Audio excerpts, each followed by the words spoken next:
Сапраўднай перлінай габрэйскай спадчыны Магілёва з'яўляецца халодная сінагога на школішчы. Шматлікія спецыялісты даследавалі яе гісторыю, але дагэтуль белых плямаў там больш, чым дакладных звестак. Халодная сінагога ўсё яшчэ хавае ад нас шмат таямніц. У гэтым наступных відэа мы паспрабуем абагульніць усю тую інфармацыю пра сінагогу, якая дайшла да нашых дзён. Халодная сінагога была пабудаваная напрыканцы 17 стагоддзя. Дакладная дата, на жаль, невядомая, але паспрабуем разабрацца у гісторыі яе пабудовы. Старая габрэйская абшчына горада была знішчаная казакамі Паклонскага ў 1654 годзе, а менш чым праз год пасля няўдалай аблогі Радзівіл спаліў прадмесце. У тым ліку і былое габрэйскае паселішча. Старая сінагога там была альбо знішчаная цалкам, альбо моцна пашкоджаная.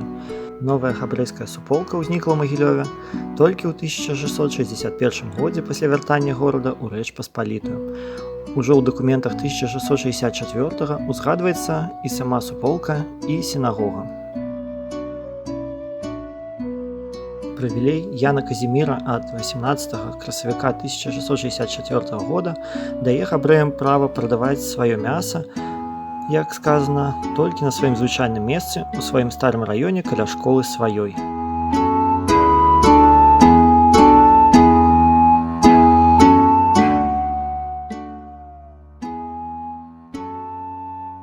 Сінагога, якую таксама называлі малітоўнай школай ці проста шул на ідыш, з'яўлялася цэнтрам габрэйскага жыцця. Як бачна з дакумента, магілёўскія габрэі ўжо праз 3 гады пасля вяртання ў горад мелі сваю цэнтральную сінагогу. На жаль, мы не ведаем, ці гэта быў часовы будынак альбо адрамантаваная, пашкоджаная вайной старая сінагога. Аднак ужо ў 1669 годзе магілёўскія габрэі атрымалі дазвол будаваць новую сінагогу, акрамя той, што ўжо мелася на той момант.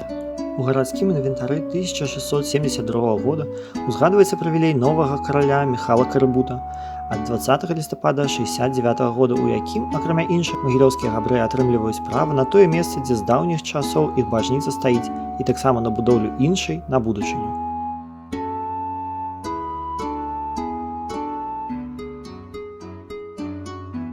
Ужо праз 7 год габрэі атрымліваюць чарговы прывілей, у якім кароль Ян III не толькі пацвярджае дадзеныя яго папярэднікамі правы, але таксама дае дазвол пабудаваць нанова 2 сінагогі. Адну ў горадзе на правым беразе Дняпра і адну на Луплава, левабярэжным прадмесці. Фармуліроўка пабудаваць нанова гучыць дзіўна з улікам таго, што габрэі, паводле ранніх дакументаў, ужо мелі дзейную сінагогу. Верагодна, старая сінагога пацярпела ад пажару, якія не былі рэдкасцю ў тыя часы, альбо стары будынак быў ужо не настолькі надзейны. Так ці інакш, 1676 год можна лічыць пачаткам гісторыі вядомай нам халоднай сінагогі.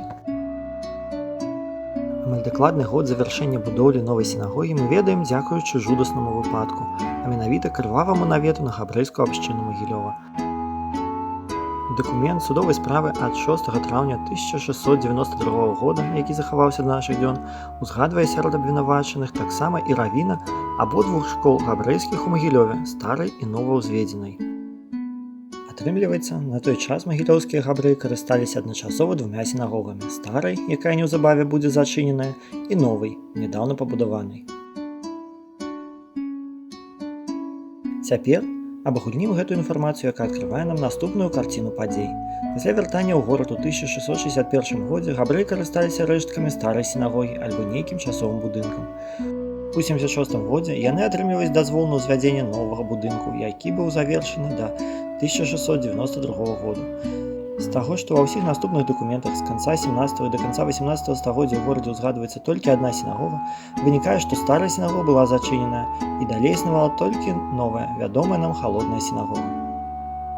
Такім чынам, знакамітая халодная сінагога будавалася з 1676 да 1692 года і прастаяла амаль 2,5 стагоддзя да свайго знішчэння камуністамі ў 1938 годзе.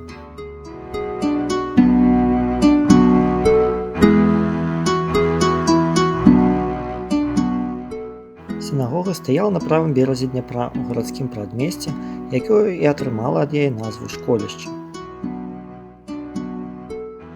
Габрэйскае паселішча знаходзілася паміж алейнай брамай старага горада і берагам ракі. Месца гэтае было выбрана не выпадкова. Адным з найважных гандлёвых шляхоў у тыя часы была рака, і асноўнымі гандлёвымі кропкамі былі пляцоўкі перад брамамі.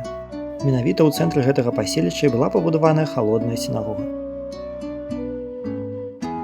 Ландшафт вакол яе мяняўся на працягу часоў. Гарадскія сцены былі спаленыя Пятром I у 1706 годзе. У той час магла быць часткова пашкоджаная сама сінагога.